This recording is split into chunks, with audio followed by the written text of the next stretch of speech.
Saudara, Polres Gorontalo Kota menggelar rekonstruksi kasus suami bunuh istri di Kota Utara Gorontalo. Dalam rekonstruksi ini, tersangka memperagakan sebanyak 22 adegan.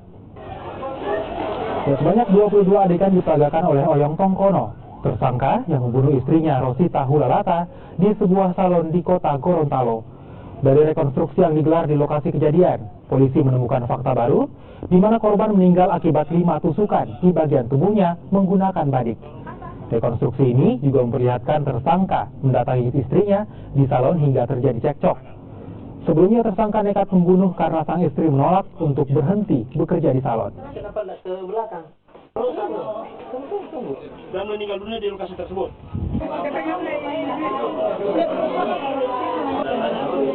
Ya, untuk sementara ini untuk rekonstruksi masih aman terkendali. Jadi berapa adegan, Pak? Itu ada 22 adegan.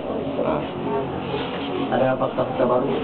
Nah, fakta baru itu sesuai dengan hasil forensik, yaitu ada luka ada 5, ya, 3 di dada, jadi 1 di lengan, 1 di belakang kepala.